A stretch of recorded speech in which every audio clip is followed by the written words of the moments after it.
Luz y sal, hermanos, antes de empezar con la lección 25, pues una disculpa por no haberla subido la semana pasada. Tuve una complicación, bueno, un error mío, lo cual pues consecuencia fue no subirla, pero aquí estamos de vuelta. Lección número 25, la voz interior. Todo hombre tiene una guía en la ley natural y en la conciencia. Y muy buena frase para empezar esta lección, ya que es nuestro antecedente. Como lo dice, pues ya hemos visto que la moral, de alguna manera, es la ciencia que se encarga de regir el comportamiento del hombre. Y esto lo hace a través de hábitos y costumbres, ¿no? Además que la moral se basa en determinados valores, tanto espirituales como físicos. Es decir, estos valores espirituales y físicos son los que generan los hábitos y las costumbres de una persona, las cuales pues al mismo tiempo rigen su vida.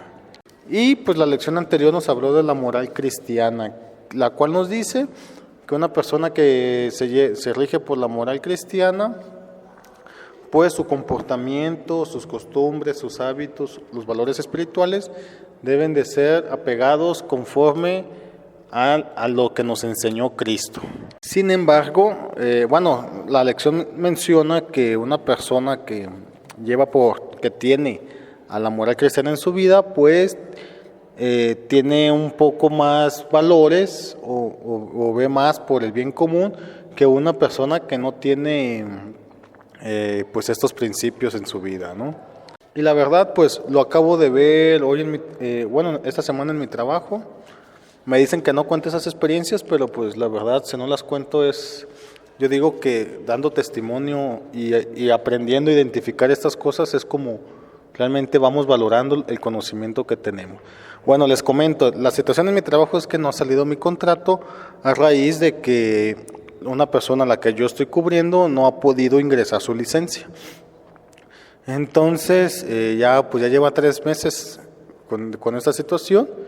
Y yo lo que veo es que por parte de la persona de capital humano, recursos humanos, pues no hacen más que su trabajo, así como lo dicta la moral racional. Tú haz lo tuyo y no hagas más, ¿no?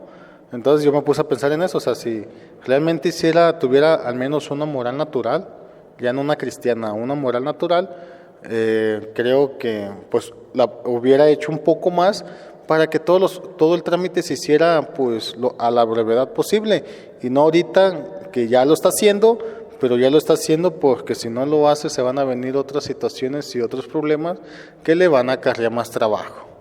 Pero bueno, ahí nos damos cuenta, les digo, pues hasta dónde nos limitamos a hacer lo que nos corresponde y hasta dónde no, y nos podemos percatar de qué tipo de moral rige a una persona.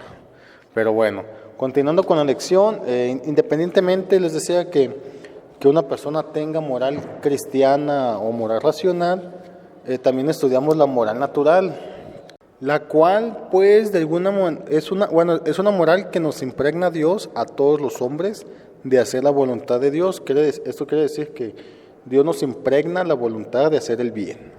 Y que a raíz de esta voluntad impregnada por Dios, esta voluntad de hacer el bien, pues tenemos siempre un sentido de advertencia de que si hacemos bien o hacemos mal. Las cuales deja claro la lección, nunca va a interferir con la libertad humana, porque al mismo tiempo Dios nos hizo libres y Dios respeta esa libertad.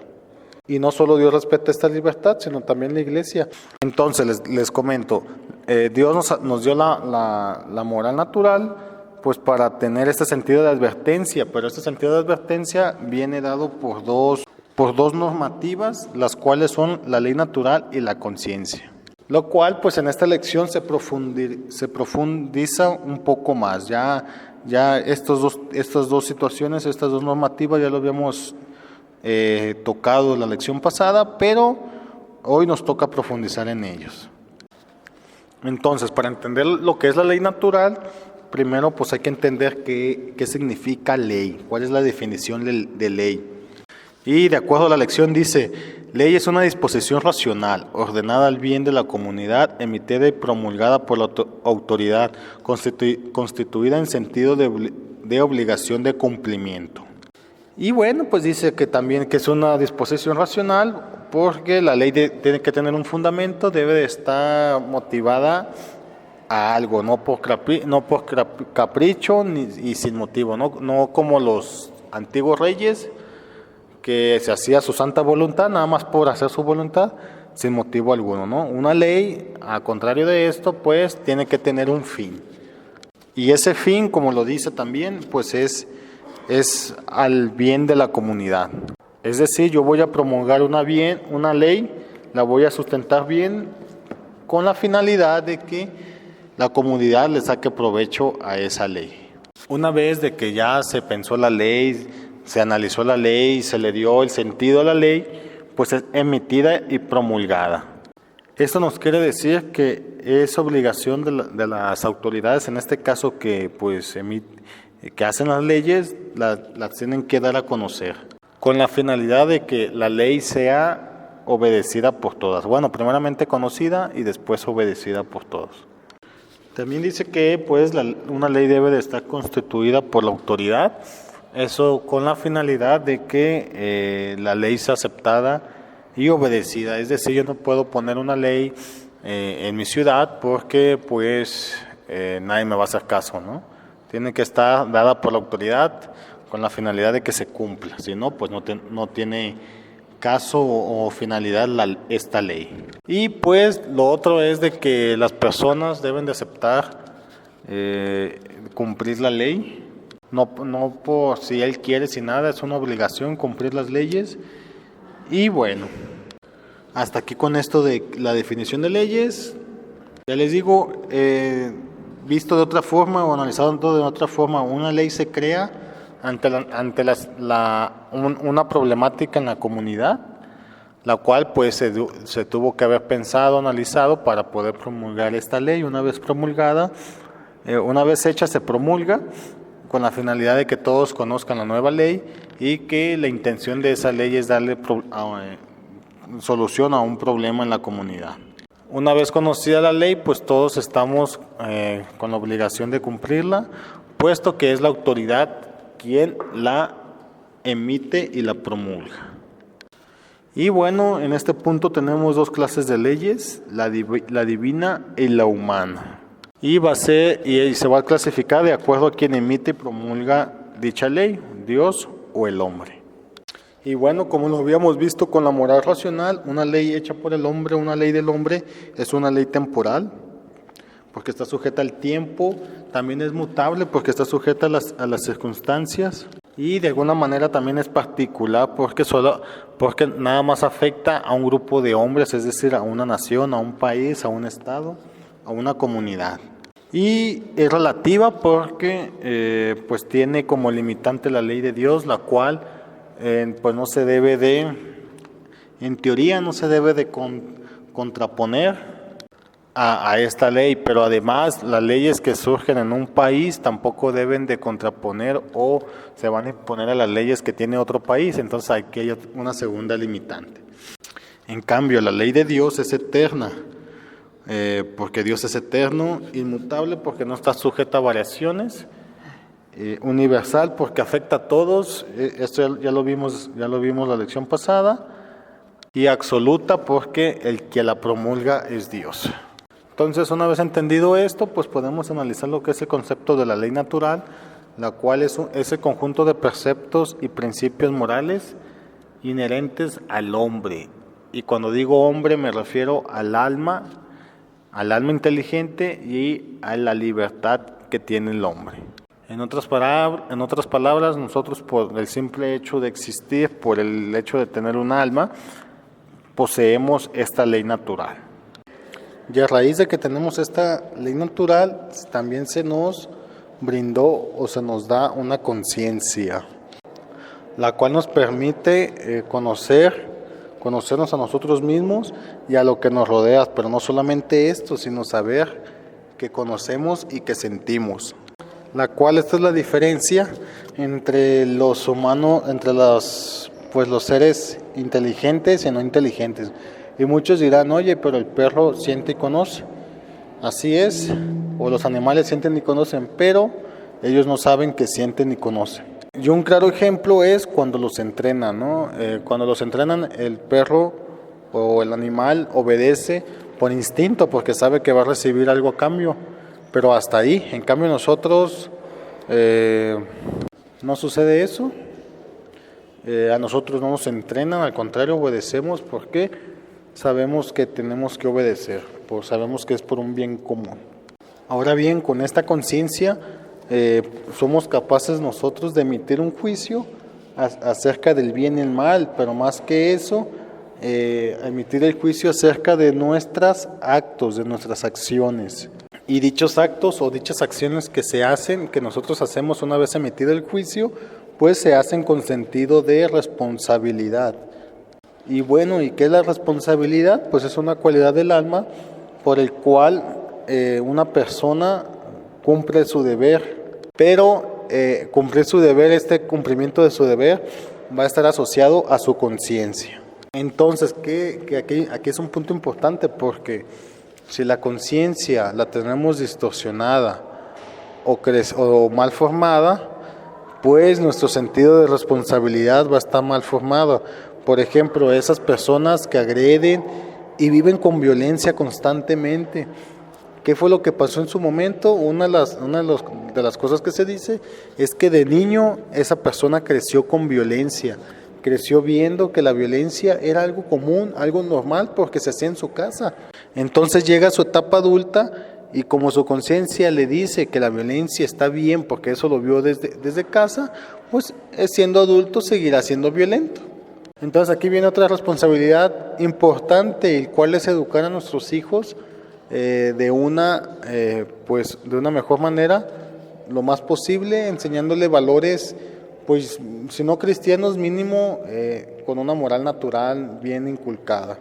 Pero bueno, en esto de ser padres a nadie se nos enseña y todos cometemos errores. Sin embargo, como les digo, lo mínimo que debemos pedirle a la sociedad es de que los padres enseñen a sus hijos conforme a la moral natural, con sentido de bien o mal, simplemente para que cuando lleguen adultos, estos niños entiendan qué está bien y qué está mal. Entonces, a raíz de ahorita de definir lo que es la responsabilidad, pues les digo, sale lo que es también al mismo tiempo lo que es la obligación. Y pues la obligación es una necesidad moral a la cual una persona se le dice el hacer o el no hacer algo. Entonces, la persona, pues de alguna manera estamos obligados a cumplir la ley. Si no la cumplimos, la desobedecemos, cometemos un acto ilícito para la ley humana, y en cuanto a la ley de Dios, al no cumplir su ley, cometemos pecado. Y el pecado es precisamente eso, la transgresión a la ley de Dios. Pero aquí hay algo importante, esa transgresión cometida tiene que tener el sentido de desobediencia. ¿Qué quiere decir esto? Como lo vimos en la lección anterior, yo debí primeramente conocer la ley, también conocer las consecuencias al no cumplirla, y después de eso tomar la decisión de hacer ese acto. Pero bueno, a lo que quiero llegar es eso, que un pecado es la transgresión de la ley de Dios, pero con el sentido de desobediencia, es decir, saber que vamos a cometer pecado, saber que estamos haciendo el mal. Y aquí no tenemos excusas porque, como lo dije al inicio, todos estamos impregnados de la ley natural. Y bueno, y en el caso del pecado, una vez que cometimos pecado, pues o que transgredimos una ley, ya sea humana o divina, tenemos que tener la responsabilidad de las consecuencias, ya que toda agresión a una ley pues merece un castigo. Ahora bien, se recomienda que este castigo sea un elemento para dar servicio, puesto que si la ley transgredió al hombre, pues con un servicio se trata de remendar al hombre. Es decir, yo hice un acto ilícito, me descubrieron, mi sanción sería pues de alguna manera remendar ese acto ilícito que cometí, ese daño que realicé, pues lo tengo que reparar. Ahora bien, qué tan grande será la sanción la que yo me merezca, pues esto va a depender de la falta que he cometido. En la ley del hombre, dependiendo de la falta, pues es el castigo, mientras que en la ley de Dios también va a determinar el tamaño de la pena, pero también las acciones que hagamos determinan el premio. Y esta es otra diferencia que hay entre las dos leyes. En la ley humana solamente se castiga, mientras que en la divina se castiga y se premia dependiendo de nuestras acciones. Y también por este punto se dice que la ley divina es superior a la humana. Y bueno, y en el caso de la ley del hombre, pues la forma de transgredirla es nada más faltando a las leyes las cuales ya están establecidas, mientras que en la ley de Dios existen 4 maneras para quebrantarlas. La primera transgresión es por medio del pensamiento, el cual pues de alguna manera somos conscientes de que la idea que tenemos es una transgresión a la ley y que aceptamos el deseo de culpa. También existe la transgresión por palabra, la cual pues muchos pensarían que es nada más hablar mal del otro, ofenderlo por medio de cualquier medio de comunicación, pero pues no es así. Aquí lo que en esta transgresión se quiere dar a entender es que se usen los medios de comunicación, cualquiera que sea para promover el pecado. Además, lo que ya mencioné anteriormente, que es ofender al prójimo utilizando medios de comunicación. Pero el fondo de esta transgresión, ya se los dije, promover el pecado por los medios de comunicación, cualquiera que sea y el otro es la transgresión por obra. Aquí se incluyen 2. Primero, las obras que yo haga, o sea, ya el mero pecado que estoy cometiendo, ese ya es en sí el propio pecado, pero porque yo lo estoy cometiendo. Y también existe el de omisión, o sea, las obras que yo no estoy haciendo por el bien común. Un ejemplo de esto, yo estoy viendo que están robando y en vez de denunciar me quedo callado para no meterme en problemas. Aquí sucede que me hago copartícipe de ese pecado. Pero independientemente de cómo sea la transgresión que hagamos, tenemos una conciencia la cual nos va a estar guiando antes del acto y después del acto. Antes del acto para decirnos la naturaleza, la moral que implica el acto o implica la transgresión, y después del acto para pues de alguna manera la conciencia nos dirá si lo que hicimos estuvo bien y aceptar las consecuencias y todo lo demás. Es decir, antes de cometer una transgresión a cualquiera de las leyes, la conciencia nos va a decir: hey, esto está bien, esto está mal, no lo hagas, hazlo. Y una vez que hacemos ese acto, nos va a decir: muy bien, hiciste el bien por los demás, muy bien, te felicito. O nos va a reprochar y nos va a hacer sentir culpables. Entonces, pues nuestra conciencia va a ser la que nos encargue de decirnos si estamos bien y estamos mal. Por esa razón tenemos que tener o educar a nuestra conciencia para que sea lo más correcto posible, porque podemos tener una conciencia incorrecta. ¿Cuándo diremos que tenemos una conciencia incorrecta? Cuando se dé lo siguiente. Cuando tengamos una conciencia errónea, la cual aprecie el juicio de manera equivocada, una conciencia ignorante cuando desconoce al menos una parte del juicio, dudosa cuando tiene duda de emitir el juicio, y existe una conciencia falseada. Aquí entran varias clasificaciones. Una conciencia falseada puede ser relajada, es decir, que no distingue entre el bien y el mal. Una conciencia falseada estrecha, cuando aumenta la gravedad de la culpa. También tenemos una conciencia escrupulosa, que es una exageración a la estrecha, es decir, que cualquier cosa es una falta, es pecado. Una conciencia confusa, la cual para un mismo pecado o una misma transgresión tiene diferentes formas de juzgar. Y una conciencia engañada, la que por agentes externos tiene un conocimiento falso. Y bueno, hermanos, hasta aquí la primera parte de la lección 25. Nos estamos viendo en la segunda parte. Hasta luego, luz y sal.